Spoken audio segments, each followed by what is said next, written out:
Hello, welcome to another episode of Asexualize, my asexual life. This is supposed to be for education about asexuality, all things asexual. I share my asexual life journey in order to help you in yours. If you haven't already subscribed, hit that great big subscribe button right here, right now. Please hit that bell icon so you get notified of every time I go live like now or post new. This episode, I want to discuss with you what mistakes asexual make when looking for a relationship.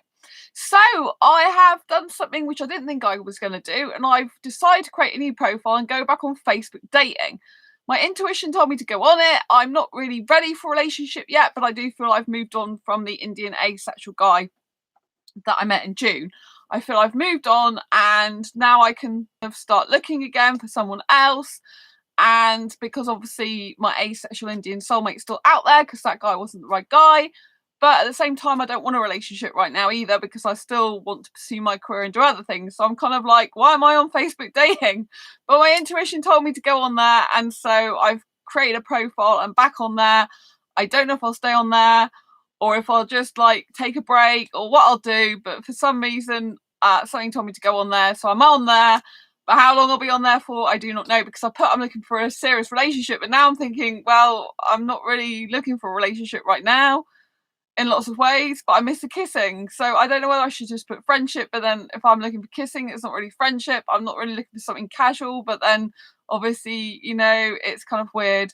But if I put casual or anything else on there, then I'll just get vultures after me. So I want to put serious relationship. So anyway, the mistakes asexuals make when looking for a relationship.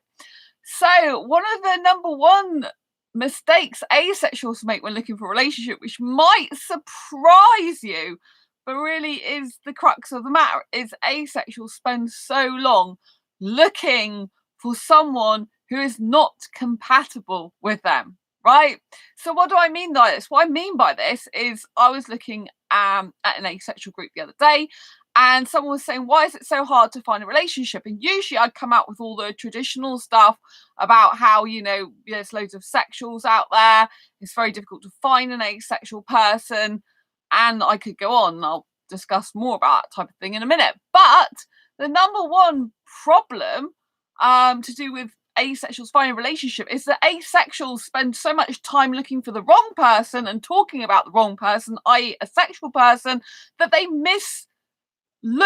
they don't pay attention to the people, the asexuals in the groups that are looking for a relationship.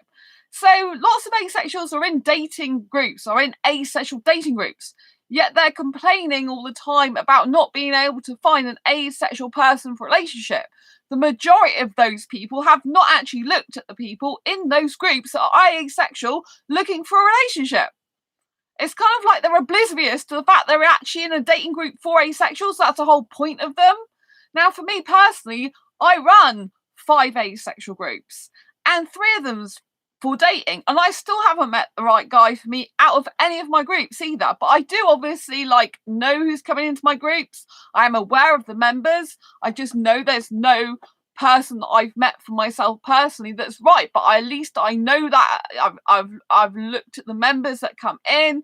You know, I've you know, observed the members. You know, I specifically want an Indian guy, so there's not that many Indian guys in my groups, and the ones that are, the majority live in India. There's only one guy that I know of who lives in the UK who's Indian, and he wants marriage and doesn't speak to me because basically I don't want marriage. So, you know, for me personally, you know, I haven't found a guy in any of my groups. It doesn't mean to say that one won't come in one day, you know what I mean? I'm hopeful about that, maybe.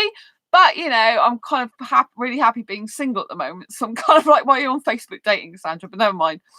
There does happen to be an Indian guy in my city, but he probably won't be interested in me. But I don't think he's looking for a serious relationship anyway.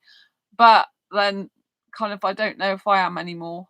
If I was looking for a relationship, I'd be looking for a serious one, obviously. But at the moment, I don't really want a relationship. So I'm like, why are you back on Facebook dating, Sandra? But anyway, time will tell. So yes, but the number one mistake asexuals do make is being in groups where they're just not taking a notice of the people in the groups, right? You know, it's like,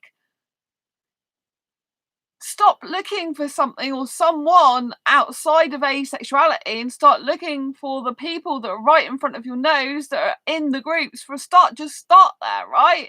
And then you can expand outwards. But if you're not even looking for another asexual person in an asexual group, yet you're asexual and complaining that you can't find an asexual and that everyone wants sex, the logical thing would be to look in front of your nose, open your eyes and look at the people that are in the group. Most people are not so picky as I am, looking for specifically an Indian guy. So if you're not that picky, if you're not that choosy, then you've got more people to choose from. And look at the people in the group. Search the different members of the groups that you're in. See if there's anyone who piques your interest. See what hobbies and interests they have on their Facebook profile, for example. Do the work it takes to find an asexual. An asexual person can be far more suitable for you than a sexual person. But asexuals spend so much time complaining about sexuals and that not being able to get a relationship because of people being sexual. They fail to realise or understand or notice there's people in the asexual groups begging for a relationship with another asexual. And they're in the groups that you're saying that you can't find a relationship in, right? Because you're not looking in the groups themselves. You're kind of taking no notice and looking at the outside world. Look at the inner groups first. Then you should work outwards, right? Number 2 is, I know I said I'm more picky and others aren't, but actually you should be picky. You should be very, very certain about what type of relationship you want. This is a number 2 mistake asexuals make when they're looking for a relationship, is they don't have like an avatar. So you should be writing out in a descriptive, like journaling, like describe your ideal partner, right? What would that person look like? What hair color would they have ideally? What eye color? What personality would they have? Are they short? Are they skinny? Are they bearded? Are they got a mustache? Are they, like what type of job do they do? What type of home do they have? How would your life be like it? How would your life be like if another person was in it? Right? You need to be thinking of all these things about describing your ideal person and describing what it would look like in your ideal relationship, which is taking it to a stage further, which is mistake number 3. Number 2 is they haven't worked out what type of person they want to be in a relationship with. And number 3 is they haven't decided or thought about what the life would look like if this person was in it. So 1 is they're not looking for actual asexuals within dating groups for them. They're looking for the wrong person, complaining about the wrong people. 2 is they're actually, not got a good description of what their ideal partner would look like. And 3 is they haven't thought about how they're going to incorporate that person into their life. Right? So they're saying, I want a serious relationship. I want a relationship. They are actually seriously thinking about what that's going to look like on a practical level. 4 is you've got to be ready when the person shows up. A lot of asexuals are not ready. They say they're looking for a relationship, but then when someone turns up on their doorstep right in front of their nose, they're not interested. They're like, oh, well, I didn't expect that to happen. Well, if you don't expect it to happen,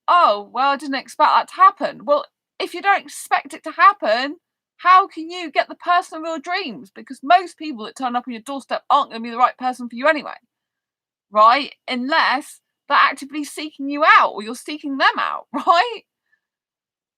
So, you need to be thinking of who your ideal partner is, how they'd fit into your life, right?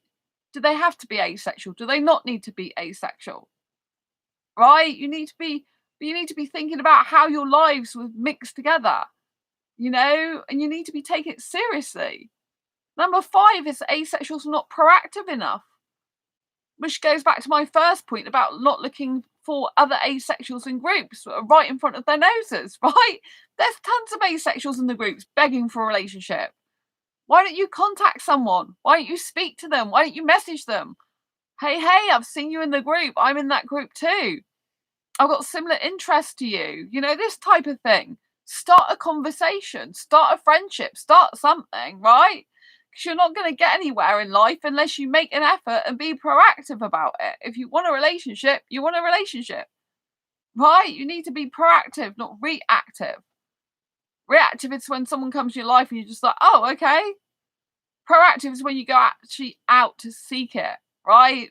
Then number 6 is Then you try external places outside the asexual dating sites and dating groups. Then you try more unconventional for asexuality, so more conventional, traditional sexual sites and stuff, but put your asexual in your profile, right? Because there's bound to be some asexuals lurking in the sexual dating sites and groups, because a lot of asexuals aren't out about being asexual. They don't even realise asexuality is a thing. So number 6 is to do that, to go outside your comfort zone and go in other groups and stuff. Number 7 is to socialize. Yes, people, socialize. So socialize in different groups and circles that you wouldn't usually.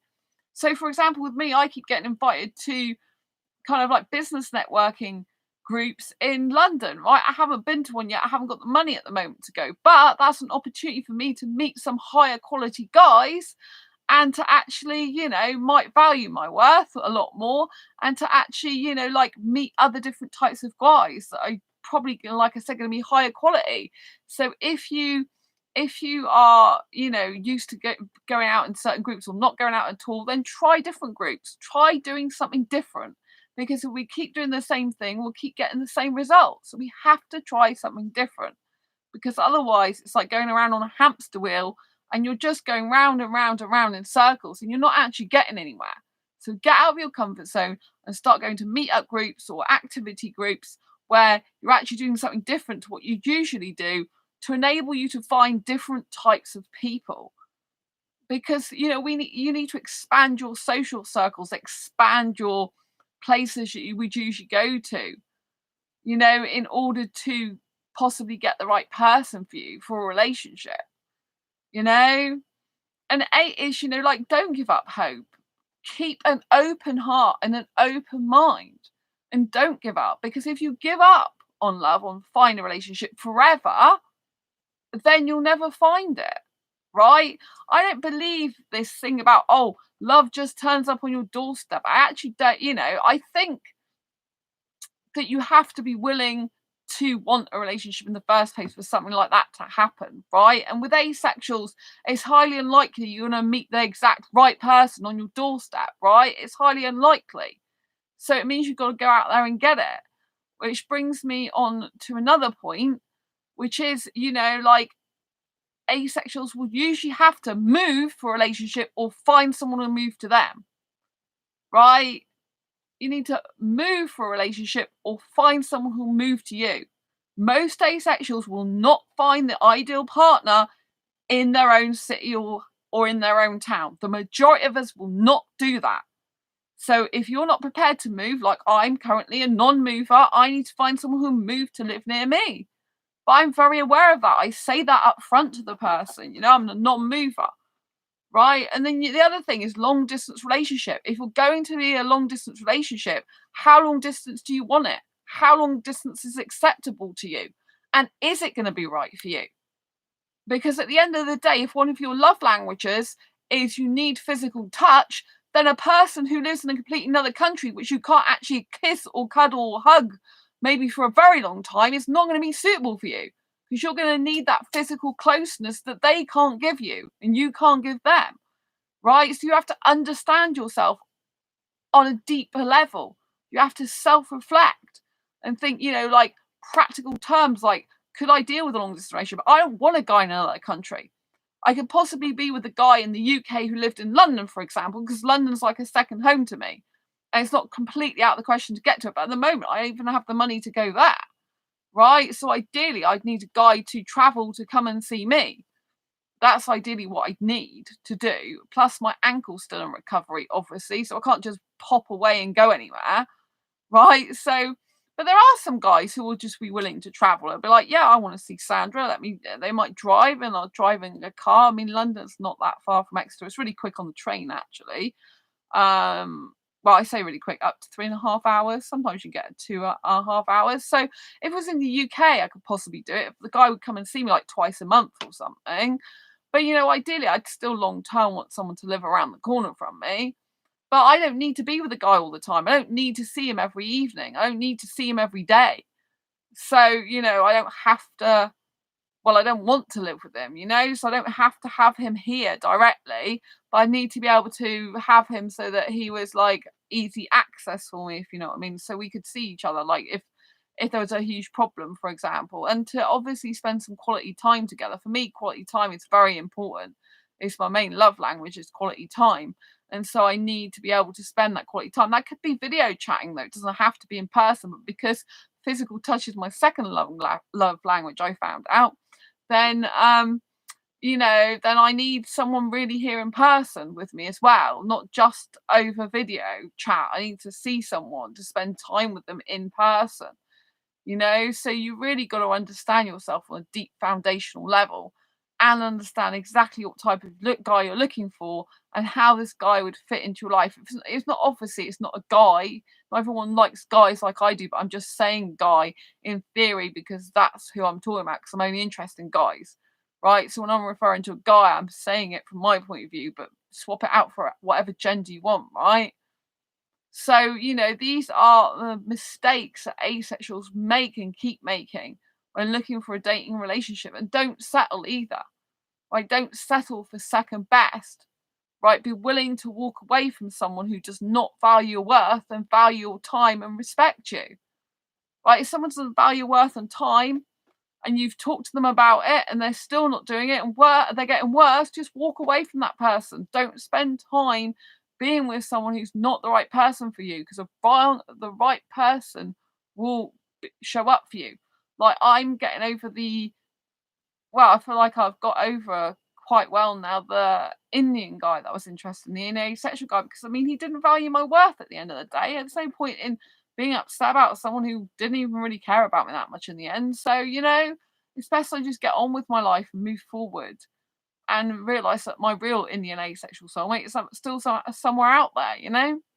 But, don't give up hope. Like I said, if you give up hope and close your heart off for good, it's no good, is it? But that doesn't mean to say you can't take time out. I still want to be pursuing my career for the next 1 or 2 years.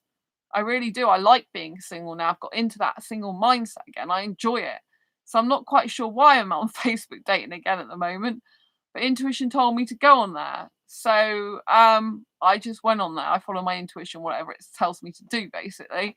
And so we'll see what happens. But really, I just want time out to be with me and focus on my career. I did meet one Indian guy off Facebook dating before, but he's not asexual. But he said about meeting up. But he lives in London, actually. It's a shame he doesn't like me more than a friend and he thinks an asexual/sexual relationship wouldn't work. But at least I know that now, so it's good. He doesn't speak to me that much either. He speaks to me sometimes, but not that much. So he's not that interested in that way. I like a guy who's really attentive and who'll talk a lot and who'll message me loads. So yes, know your needs, people. Know your needs before guys start showing up or whatever gender shows up, because then you know what you need in a relationship. And if someone doesn't match those needs, don't stick around. There's no point, right? Because it just leads to heartache and heartbreak, right? You deserve someone who's awesome for you, and you deserve someone who loves and adores you completely for who you are, who wants to spend loads of time with you, who wants to be your bestest friend, who wants to love you on a deep level. I meet loads of guys who are just non-committal and they're emotionally unavailable. So I kind of think, yeah, maybe it's my time to be non-committal and emotionally unavailable for now, because I need to focus on my career. Maybe I'll copy them, but I don't really like that type of person. So, you know, but yeah, I think it'll be a long time before I find the right guy for me anyway. Probably be years. I'm okay with that. Anyway, I'm going to love you and leave you for now. What I would say is build your life up on your own so that when you are with someone does come into your life, you're in a much more healthier position to be in a healthy relationship. So whatever you do, do spend time by yourself, do love yourself, and do actually work on your own self-esteem, self-worth, and self-confidence, and love your life in the meantime, right? Anyway, I'm going to love you and leave you for now. If you like this video, please give it a thumbs up. Please subscribe if you haven't already. If you've got any questions about this video or any of its content, or any questions about asexual dating relationships, please leave them down below in the comment section. I look forward to seeing you on the next video live stream. Take care. Don't forget, like I said, subscribe if you haven't already, and hit that great big bell icon so you get notified every time I go live like now or post a new video. I'll see you on the next video or live stream. Lots of love. Bye bye. Take care.